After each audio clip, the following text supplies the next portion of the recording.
열과 에너지는 뭐 개념적인 내용들이 좀 많이 있는 것 같아요. 어디 좀 볼까. 어, 자, 한번 볼게요.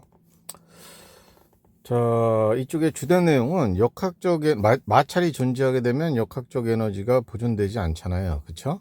역학적 에너지가 보존 안 돼요. 그럼 어디 가요, 그 에너지는? 사라진 에너지는 열 에너지로 빠져나가는 거예요. 열 에너지로. 그런 내용입니다. 마찰이 존재하는 경우는 열 에너지 등의 손실이 있기 때문에 역학적 에너지가 보존되지 않는다. 뭐 이런 내용이에요.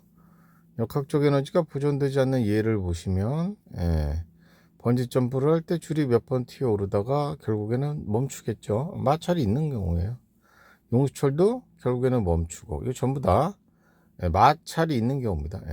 마찰이 있는 경우.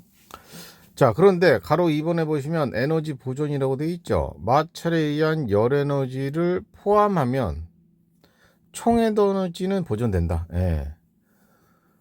처음에 최초의 에너지가 있었고요. 그렇죠? 그게 이제 열 에너지 손실이 일어나면 남은 역학적 에너지 플러스 빠져나간 열 에너지 하면은 같을 거 아니에요. 그죠? 그래서 이 전체 에너지와 이 전체 에너지는 또 보존이 되겠죠. 자, 그래서 총 에너지 보존이 된다는 게 이게 연력학 제1법칙입니다. 연력학 제1법칙. 자, 연력학 제1법칙은 마찰이 있거나 없거나 관계없어요. 총 에너지는 항상 일정하게 보존된다는 게 연력학 1법칙입니다. 자, 그런 내용이고요. 두 번째는 이제 일과 열의 관계입니다. 일 에너지도 주율이고, 그죠? 열도 이제 주율로 표현할 수 있는데, 열 에너지는 보통 칼로리로 많이 표현하거든요. 그래서 칼로리와 주율의 관계에 대한 얘기입니다. 칼로리와 주율의 관계. 자, 주율이라는 분이 이런 실험 장치를 갖다가 마련을 해 봤어요.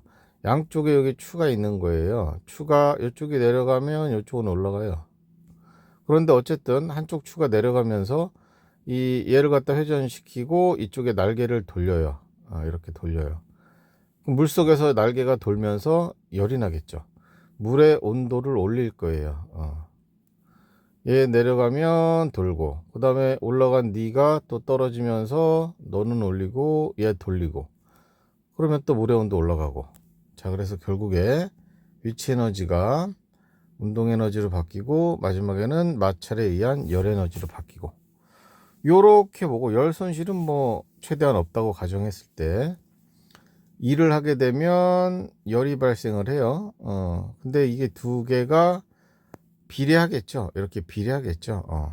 이렇게 비례하는 거를 이퀄로 놓으려면 비례상수를 갖다가 집어 넣어야 되잖아요. 요걸 비례상수인 거예요.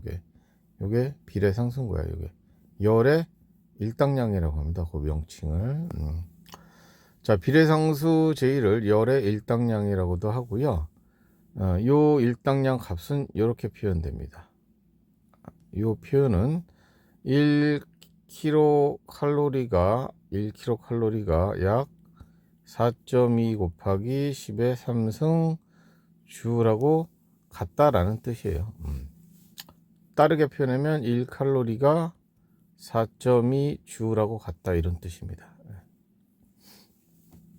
자, 따라서 열도 에너지 한 형태임을 알 수 있다라는 겁니다. 따라서 일과 열은 서로 전환될 수 있다. 전환될 수 있고 단위도 바꿔서 쓸 수 있다. 주율로 쓸 수도 있고 칼로리로 쓸 수도 있다. 자, 그때는 이러한 전환 팩터를 이용해라. 꼭 1칼로리는 4.2 주율과 같습니다 라는 내용이고요. 그 다음에는 이제 에너지 보존이라고 해서 물체가 가지고 있는, 입자들이 가지고 있는 원래의 에너지, 이런 거 운동 에너지, 위치 에너지, 입자들이 가지고 있는 분자 운동에 의한 에너지를 내부 에너지라고 얘기하는데요. 입자들은 왔다 갔다 움직일 수 있죠. 그 다음 옆에 있는 다른 입자들과 위치가 서로 이제 인력과 반발력 때문에 위치가 달라질 수 있죠. 이거를 갖다가 다 합친 걸 내부 에너지라고 얘기합니다. 즉 역학적 에너지라고 되어 있는데, 요거는 입자,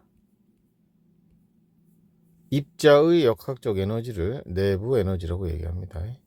우리가 앞에서 배웠던 그 물체의 역학적 에너지하고는 다른 거예요. 여기 나와 있죠. 내부 에너지는 물체가 운동할 때 가지는 역학적 에너지하고는 다른 거예요. 물체 자체 내부적으로 가지고 있는 에너지입니다. 자, 그렇게 보시면 되고요. 이거는 온도하고 연관이 커요. 이 무작위 운동이라는 게 결국엔 분자 운동인데요. 이런 분자 운동이 활발할수록 내부 에너지가 커지는 거죠. 이런 분자 운동은 온도가 높을수록 활발해집니다. 자, 그래서 내부 에너지는 문자로 U라고 표현하거든요.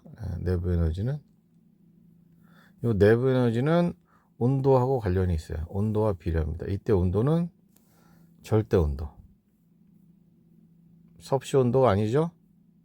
절대 온도와 비례하는 관계가 있습니다.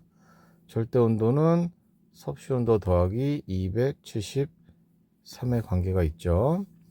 절대 온도 단위가 뭐예요? 켈빈. 섭씨 온도 단위는 도씨. 이것도 같이 기억해 두시면 좋겠고요. 그래서 절대 온도가 높으면 절대 온도가 2배가 되면 내부 에너지도 2배가 되는 거예요. 그렇게 보시면 되고요. 그 밑에 것도 뭐 접촉면의 온도가 높아진다는 의미가 마찰이 일어나서 충돌했을 때 그 입자들의 내부 에너지가 커진다. 뭐 이런 거랑 같은 얘기다. 뭐 이런 얘기고요. 그 다음에 열 전달에 대한 얘기죠. 열이 온도가 높은 데서 낮은 곳으로 이동을 하는데요. 열은 높은 곳, 고온에서 저온으로만 이동이 되는데요. 열이 전달되는 방법은 전도가 있고 대류가 있고 복사 3가지가 있어. 그죠? 서로 붙어있는 물질 또는 고체의 경우에는 전도에 의해서 에너지 전달을 많이 합니다. 분자들끼리 에너지를 주고받는 거죠. 그 다음에 기체나 액체 같은 경우는 대류에 의해서 에너지를 많이 전달해 줘요. 순환하는 거죠. 순환에 의해서. 그 다음 매질이 없는 경우, 우주 공간에서, 그죠? 매질이 없는 경우에도 열 에너지가 전달이 됩니다. 뭘로? 전자기파 형태로. 전파나 빛. 그쵸? 뭐 적외선, 자외선 등등등등. 이거 다 전자기파라고 부릅니다. 얘네들을. 자, 전자기파 형태로 열이 이동하는 걸 복사라고 얘기합니다. 우주 공간에서 지구로 태양의 열 에너지가 도달하는 건 복사입니다. 그죠? 뭐 그런 3가지가 우리 예전에도 배웠던 것 같아요. 올라 때도. 자, 그 다음에 3번은 물질의 상태 변화와 잡열 얘기가 나왔는데요. 뭐 갑자기 중학교 그런 내용이 나오네요. 기체, 액체, 고체는 물질의 상태고 기체에서 액체가 된다. 액화. 이런 것들이 상태 변화죠. 뭐 액체에서 고체가 된다. 응고. 그죠? 그 다음 기체에서 고체가 된다. 승화. 이렇게. 에너지는 기체가 제일 높아요. 그죠? 기체, 그 다음에 액체, 그 다음에 고체. 여기로 올라갈수록 에너지가 크죠. 에너지가 높습니다. 따라서 에너지가 높아지는 단계에서는 열 에너지를 흡수해야 될 거고요. 에너지가 낮아지는 단계로 갈 때는 열 에너지 방출을 하겠죠. 그래서 액화, 기체에서 액체가 됐네, 방출. 이렇게 공부해 놓으시면 돼요. 액체에서 고체가 됐네, 응고, 방출. 그렇게 외우시면 되겠습니다. 자, 이렇게 상태 변화에 사용되는 뭐 기화되건 액화열이나 기화열이나 융해열이나 응고열이나 이렇게 상태 변화 시 발생하는 열들을 잡열이라고 얘기하죠. 잡열. 뭐 그런 얘기고. 그 다음에 물의 잡열과 기상변화 얘기도, 물이라는 게 기체가 됐다, 액체가 됐다가 하면서 열 에너지를 흡수하거나 방출하잖아요. 요 흡수하거나 방출되는 놈들이 기상현상을 막 일으키게 된다. 뭐 이런 얘기입니다. 뭐 비가 와요. 비가 오면은 구름이 만들어져야 되겠네. 그죠? 그래서 구름 속에 물방울이나 얼음알갱이가 커지면서 지표면으로 떨어지는데요. 얼음알갱이가 떨어질 때 열 에너지를 흡수해서 녹으면 차가운 비로 내린다. 뭐 에너지 흡수하는 얘기를 한번 설명해 줬네요. 녹아야 되니까 융해겠네. 융해. 그죠? 구름이 생성된다. 수증기가 물방울로 변해야 되겠죠. 그러면 액화가 될 테니까 열 에너지 방출을 하겠죠. 그런 것들. 바람이 분다. 바람 고기압에서 저기압으로, 그죠? 고기압에서 저기압으로 공기가 이동을 합니다. 또 지역에 따라서 태양 에너지 흡수하는 정도가 달라서 고기압, 저기압이 생긴다는 얘기죠. 네, 태풍도 마찬가지죠. 수증기가 구름이 되면서 열 에너지를 방출한다. 이 방출되는 에너지가 태양 에너지, 태풍의 근원인 거죠. 태풍의 근원 에너지가 되는 거죠. 이 에너지가. 자, 그게 바람을, 비바람을 일으킨다. 뭐 이런 얘기입니다. 자, 그래서 쭉 한번, 뭐, 본문 한번 다시 읽어보시고, 쭉 대표 자료까지 해서, 어디요? 그렇게 뭐, 내용이 뭐 어렵진 않네요.